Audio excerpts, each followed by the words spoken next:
Hey guys, subscribe for daily content. And if you're shopping for gear, make sure you check out the description for the newest items at some of the very best online retailers. There's also links for some of the items that I personally recommend. Thanks! What's going on YouTube? Metal Complex here, and today I've got another short little unboxing video to share with you guys. This was a purchase that I made, a purchase that I did not expect to make, which actually happens all too often. DLT Trading had their 12 Days of Christmas going on, and I kind of was mildly paying attention to it. And one day I found myself sitting there at the exact moment that their next day was about to drop. So I reloaded the page, and wow, I had to have one of the things that dropped. Thanks so much to my patrons for supporting me, and please make sure to follow me on Instagram at metal_complex. I don't even think DLT knew that I bought this. They did not hook me up. This is something I actually bought. It came out of my own pocket. It's rare that I buy from this brand because it's not often that I get excited about things that come out. But I have my preferences, and my preferences lie with some of the older designs. And this was a newer variant of an older design. So, pretty excited. Yeah. What do you know? It's been a while. It's been a while. I told myself there's only a couple of models that I'm actually interested in, but it would take a very specific variant to get me to pull the trigger. But lo and behold, DLT Trading had one of those variants. If you guys don't know, DLT Trading does the exclusive S90V runs of Medfords, which that takes certain designs to a whole new level. I do own an S90V 187. I think some of them are still available, and in fact, I think some of these are still available. So I'll make sure that they're linked down below so you guys can check them out. They are very expensive. As you know, Medford knives are made in the United States. I really wish some of his newer stuff was more interesting. I do. I just... You know, what can I say? I'm only going to check out the stuff that I'm interested in, you know? All right, here we go. Please be the way that I assume that it is. Oh boy. Oh boy. God, it's been so long. Yes. Oh, thank you. Let's go. Oh, I have not owned a Marauder for a very long time. Oh, I'm so happy. I did not know that he did the finish like this until I bought my 187. I saw that they did them in S90V, and I thought, ooh, full tie 187. That sounds really cool. You know, I would pick that up. And then I got it and realized, whoa, he changed the finish. The stonewashed finish is now hyper reflective. In fact, it's really nice. This is a stonewashed finish that is above the quality that I normally see from companies doing their own, you know, a standard stonewash finish. It's nice and highly reflective. I love it. On top of that, we have sculpted titanium scales. You guys know I'm really big into kind of that all metal look, that all, you know, sort of Terminator look, but the texturing, oh, I had to go for that. Now, this is the new H-frame. It is full size. This was confusing to me initially, but it's been this way for a bit now. It's a full-size knife, so this guy comes in at between 9 1/4 and 9 1/2 inches, depending on where you're measuring, right? The butt of the knife, 9 1/4 inches. 4 1/4 inch blade, almost, it's like 3.65 inches of cutting edge. I've always enjoyed the ergonomics of the Marauder. This is a little bit less weird and crazy. Some of the Medford models are just like, why is it shaped like a rhinoceros, like duct taped to a tank upside down, right? Why is it shaped like that, right? It's just a little bit less intense. Same with the 187. The original Marauder was the same, you know, it had the same stock thickness materials as the Praetorian tie. It had a 1/4 inch blade stock, and it had 190 thousandths on the titanium. These new H-frame, well, I say new, it's actually been around for a while. This H-frame Marauder is 187 thousandths throughout, just like the 187. In fact, I'll go ahead and measure it here. So think XM24 is where we're at. It's 190 thousandths or so.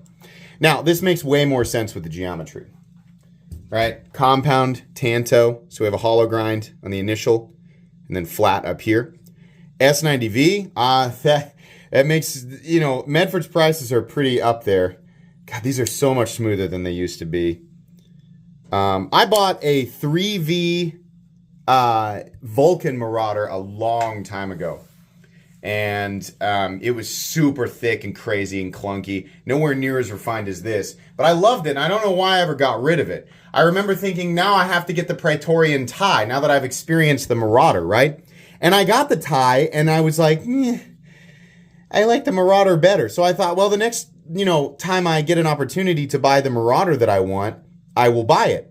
That was years ago, because I have not seen a version of the Marauder that I really wanted. They make a MIDI, M-I-D-I, that is also 187th or 190 thousandths throughout. It's just shorter. It's like 8 inches or 8¼ inches overall. I think that one's pretty cool. The new ones actually, from what it looks like, have Torx pivots, so you can actually adjust the pivot. Not these guys. These newer versions of the H-frame Marauder have over travel stops, which is a big deal to me. I also really like the pocket clip. It's a lot better looking than the popsicle stick style clip that they used to come with. Of course, they've upgraded, you know, the polishing, things like that. All of this together made me want this. The reason I had never pulled the trigger on a Marauder H-frame in the past is because I hate the lines that they put. Normally they scallop out into kind of rectangles right here and right here, and it drives me nuts. All of them are like that. They don't, like the base versions of them all have those weird double rectangles in them, and to me it doesn't look good. I'm sure to some people it does look good, but to me it just doesn't look good. And I kept thinking I would buy one if they would just do a different texture pattern on the scales or do something different, right? Well, here we go. This rock pattern, I think they call it like a river rock pattern. God, that's nice. That really feels good. This river rock pattern, or whatever you want to call it, really looks nice. The ergos on this are actually really comfortable. I like the choke up point, right? Big, crazy, powerful knife. I'll admit, if they still made the 1/4 inch versions readily available, I probably would buy one, but they're pretty hard to find. And, you know, ever since DLT Trading started doing their variants in S90V, that's kind of what I've gone after. Medford knives in general have a really, really high price tag. And outside of the 187, I can't say that any of them feel completely and totally justified. They have, if I'm being honest here, they have definitely gotten better with their overall fit and finish and execution. If the last time that you handled a Medford knife was sometime before, I don't know, 2018, 2019, it's night and day. These new ones are completely and totally different, right? So if you're like, I had a Medford once and I was unimpressed, ask yourself how long ago that was, because I remember that. Believe me, I'm no stranger to Medford knives. I have bought many over the years, so I, have, sort of witnessed the evolution of their product for a long time. The old ones, definitely more clunky, but still, even said, right? You take all of that, translate into, like the 187, base price $500 to $550. I think they're on the money there, right? Some of these models like this, I think could be justified for 100 or even 200 more, depending on the work that goes into it. But this guy was way more expensive than that. And I had to bite the bullet because it was something that I was hunting. And that's a dilemma that a knife enthusiast often faces. Somebody like me will look at this and go, no, that's not worth it. I'll take it. It's just, that's just what happens sometimes, right?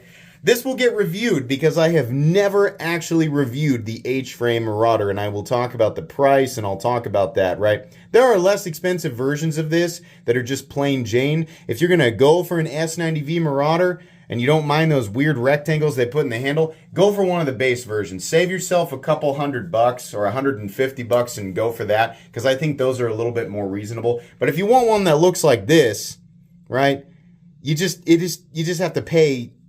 Hands down, you got to pay too much money for it, right? I am very happy with this, though. Everything is nice and smooth and centered up and just feels great, right? It has all of that, new Medford goodness. Everything is just solid. And, with the blade being thinner, it's that much more functional of a blade. 1/4-inch blade stock is cool and fun, and wow, yeah, it's really big, and you can pry the door off a helicopter, right? Well, all that. But the thinner blade stock works much better with this geometry and accentuates a steel like S90V a little better. I still think that these knives are much more built for steels like S45VN or especially 3V, right? I really wish Medford would use some crew wear. I know they're messing around with MagnaCut, but there's the whole heat treat and right. There's a whole bunch of stuff you could talk about. In fact, the can of worms down in the comments section has already been opened because I'm showing a Medford knife, right? It's just, I review knives. I'm only interested in the knife, right? So that's what I'm going to talk about. Yeah, that's pretty cool. I'm happy. I really like that they have over travels now. That's a big deal. What they've done here, this river rock pattern or whatever they call it, that's nice. It feels good and it looks good too. And I think it looks exceptionally good on this, right? The blade height, blade to handle ratio and blade height to handle height ratio look really good on this model. I really like that, and I like being able to choke up. Really nice. All right, that's gonna be pretty much it. This is not a review, just unboxing and first impressions. You'll get the full comprehensive review of this model a couple of weeks down the road. Please make sure to follow me on Instagram at metal_complex. If you enjoyed this video, leave a like. If you'd like to check out my other content, I do, of course, have lots of videos of knives that are either expensive or inexpensive that I do or don't like, so check those out. And if you enjoy all my content, go ahead and click on that Metal Complex logo right there and subscribe because there's definitely more coming. Thanks again for watching, everybody, and have a great day.